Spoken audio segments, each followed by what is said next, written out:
Unstoppable power begins the moment you realize that conflict is not happening to you. It is happening for you. Every confrontation is a mirror. It reveals your triggers, your insecurities, your hidden fears. Most people spend their lives trying to silence the outside world. They argue, they defend, they blame, but they never pause long enough to study what rises inside them. And that is why they stay trapped in the same emotional cycles. The secret is this: you cannot control the storm around you, but you can control the climate within you. When someone challenges you, your ego wants to react instantly. It wants to protect your image. It wants to prove your worth, but ego is fragile. It panics easily. It confuses disagreement with disrespect. And when ego takes control, you shrink into a reactive version of yourself. Calm requires something deeper than ego. It requires awareness. The moment you feel anger rising, do not fight it. Observe it. Notice the tightness in your chest, the heat in your face, the speed of your thoughts. This single act of observation creates space. And in that space, you regain choice. Psychologists call this cognitive distancing. Warriors call it discipline. Musashi lived it. He understood that emotion is energy. If you let it explode, it destroys clarity. If you contain it, it sharpens focus. Think about that. The same energy that fuels rage can fuel precision. When you slow your breathing, your nervous system shifts. Your heart rate stabilizes. Your mind widens. You move from reaction to response. That shift may take only seconds, but those seconds can change everything. In conflict, the first person to lose composure loses leverage. When you stay grounded, you start to see patterns. You notice tone, timing, weakness. You understand what truly matters and what is just noise. And once you see clearly, you stop taking things personally. Not every attack is about you. Many are projections of someone else's fear, someone else's insecurity. When you understand this, you stop absorbing their chaos. You let it pass through without sticking to your identity. That is emotional sovereignty. You do not suppress emotion, you master it. You choose when to speak. You choose when to stay silent. You choose when to act, and in that choice lies power. Imagine the freedom of not being controlled by every opinion. Imagine hearing criticism and calmly evaluating it instead of defending against it. Imagine standing in a heated room while everyone else burns with anger, and you remain steady, almost untouchable. That steadiness commands respect without demanding it. This is how you build inner authority, not through force, not through intimidation, but through control of self. Every conflict becomes training. Every insult becomes a test. Every disagreement becomes a chance to strengthen your mind. And the more you practice, the less conflict feels threatening. It becomes strategic. You begin to understand that calm is not the absence of fire. It is fire under control. And when your fire is controlled, your words carry weight. Your silence carries meaning. Your presence alone shifts the atmosphere. This is the edge Musashi cultivated, not just skill with a blade, but skill with emotion. He knew that the ultimate victory is winning before the fight even begins. When you master your inner world, the outer world loses its ability to shake you. And that is where true dominance begins. True dominance begins long before the moment of confrontation. It is built in silence, in discipline, in the private decisions no one sees. You cannot expect to stay calm in chaos if you practice chaos in your daily life. If your mind is constantly distracted, overstimulated, and reactive, conflict will expose that weakness instantly. Pressure does not create character, it reveals it. This is why preparation is everything. Musashi did not wait for a duel to train his focus. Miyamoto Musashi lived with intention. He studied strategy, he practiced awareness, he embraced solitude. He sharpened his mind the same way he sharpened his blade. Over time, calm became his default state, not something he forced in emergencies. You must do the same. Calm is a habit, and habits are built daily. Start with your thoughts. Most people let their minds run wild. They replay arguments that never happened. They imagine insults. They predict betrayal. This mental noise keeps the nervous system on edge. It trains you to feel threatened even when you are safe. Instead, train your attention. When your thoughts drift into negativity, bring them back. When your mind races, slow it down with deliberate breathing. This is not weakness. This is conditioning. You are teaching your brain that you are in control, then train your body. Your physiology shapes your psychology. Stand tall, slow your movements, speak with measured pace. These small actions send signals to your brain that you are safe and capable. And when your body feels steady, your emotions follow. Conflict will test this training. Someone will challenge you unexpectedly. They will try to rush you, to provoke you, to pull you into their tempo. That is the moment most people fail. They match the other person's intensity without thinking. Do not match it, set the tempo. When you slow down, you force the other person to adjust. When you pause before answering, you create gravity in your words. Silence becomes strength. Patience becomes pressure. This is psychological leverage. The calmer you are, the more uncomfortable reactive people become.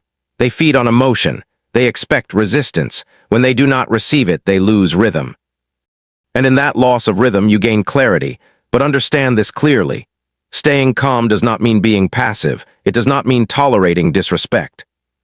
It means responding with precision instead of impulse. Precision requires awareness of your values. Know what you stand for. Know your boundaries. When those boundaries are crossed, address it firmly without anger. Firmness without fury is powerful. It shows self-respect without losing control. And each time you handle conflict this way, you build evidence within yourself. You prove that you are capable of restraint, capable of control, capable of leadership. Confidence is built through evidence. Every calm response becomes proof that you are stronger than your emotions. Over time, something shifts. You stop fearing conflict. You start welcoming it as a stage to demonstrate mastery. Not mastery over others, mastery over self. That is the true battlefield. When your inner world is disciplined, your outer world becomes manageable. Noise cannot penetrate you. Insults cannot define you. Pressure cannot rush you. And in that state, you are no longer reacting to life. You are directing it. When you begin directing your life instead of reacting to it, something extraordinary happens. Conflict stops feeling like a threat to your identity. It becomes a test of your discipline. And discipline, once earned, is addictive. You start to crave the challenge because you know who you are under pressure. This is the final layer of the secret. Calm is not just control. It is detachment from outcome. Most people lose composure because they are desperate for a specific result. They need to win the argument. They need approval. They need to be seen as right. That need creates tension. And tension creates fear. Fear of losing status, fear of being misunderstood, fear of not being enough. But the moment you release that desperation, you become dangerous in the most powerful way. You speak your truth without attachment. You defend your boundaries without emotional chaos. You accept that you cannot control how others respond. And because you are no longer clinging to a result, your mind remains clear. Clarity is lethal in conflict. Miyamoto Musashi wrote about strategy not just as technique, but as mindset. He understood that obsession with victory blinds you. It makes you rush. It makes you force openings that are not there. The calm warrior focuses on positioning, timing, awareness. Victory becomes a byproduct of mastery, not the obsession of ego. Apply that to your life. When someone argues with you, focus on understanding before responding. Listen fully. Not to reply, but to see the landscape. Where is the real issue? What is beneath the surface? When you detach from the need to dominate, you gain the ability to navigate. And navigation wins more battles than aggression ever will. There is also strength in walking away. Not every conflict deserves your energy. Not every provocation deserves your response. Sometimes the most powerful move is silence and distance. That choice requires confidence. It requires knowing that your value is not defined by winning every fight. That is emotional independence. When you are independent, you are free. Free from the hooks people use to control you. Free from the need to prove yourself constantly. Free from emotional traps designed to pull you into chaos. And freedom changes your presence. People feel it. They sense that you cannot be easily manipulated. They notice that you do not flinch under pressure. Your calm becomes contagious. It influences rooms. It stabilizes teams. It strengthens relationships. This is leadership at its core, not loud, not explosive, not dramatic, steady. Imagine living the rest of your life like this. Arguments no longer drain you. Criticism no longer shakes you. Pressure no longer overwhelms you. You move through conflict with composure, like a still center in the middle of a storm. That stillness is earned. It is trained. It is chosen again and again. Every time you feel the surge of emotion and decide to breathe instead of react, you are forging that stillness. Every time you respond with clarity instead of anger, you are building an unshakable core. And one day, you will realize something powerful. The world did not become less chaotic. You simply became stronger than the chaos. Stronger than the chaos. Let that sink in. Because this is where everything changes, not when the world softens, not when people suddenly become kinder. Not when conflict disappears, but when you realize that your calm is a decision, not a personality trait. You were not born reactive. You were conditioned to be, conditioned to defend, conditioned to interrupt, conditioned to equate volume with strength, and anything conditioned can be retrained. The mind is plastic, it rewires based on repetition. Every time you pause instead of explode, you carve a new path in your brain. Every time you choose understanding over ego, you weaken the old patterns. Science calls it neuroplasticity. Warriors call it practice, and practice builds identity. At first, staying calm will feel unnatural. Your body will beg you to react. Your pride will scream for retaliation. That is the old wiring fighting for survival. Do not obey it blindly. Observe it, breathe through it, let the wave pass without riding it. You are not your first impulse. You are the awareness behind it. This awareness is the final evolution of strength. It creates space between stimulus and response. In that space lives your power. Most people never discover it because they fill that space instantly with noise. Do not fill it, hold it. When someone disrespects you, hold the space. When tension rises, hold the space. When your heart pounds, hold the space. In that pause, you are choosing who you want to be instead of repeating who you used to be. That is transformation in real time. Miyamoto Musashi understood that the greatest opponent was not standing in front of him. It was within him. Impatience, fear, ego, master those and no external enemy could truly defeat you. This applies to every arena of your life. In your career, calm thinkers rise faster than reactive ones. Leaders are trusted because they stabilize pressure. In relationships, emotional steadiness creates safety. People open up to those who do not erupt under stress. In personal growth, discipline compounds. Small moments of restraint turn into massive inner confidence. Conflict will always exist, but it no longer owns you. You begin to see confrontation as data, feedback. A signal, not a sentence about your worth.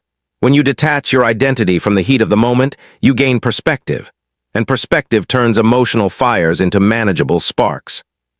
The world respects those who respect themselves enough to stay composed, and here is the ultimate reward. When you master calm in conflict, you stop living in anticipation of drama.